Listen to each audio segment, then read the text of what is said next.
ang niluluto ng aming cook, si Kuya Alan. Yan po. Ngayon, may handaan na naman po dito.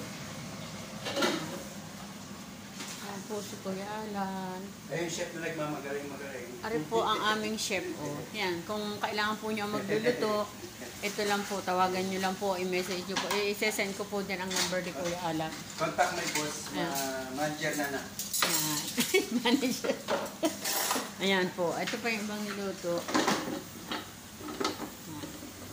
Kasi siya rin po ang naghuhugas dito at naglilinis ng kusina after cooking po. Kaya po very good siya. Kaya thank you po sa inyo lahat. Kung kailangan po nyo ang cook, don't forget po to message. PM.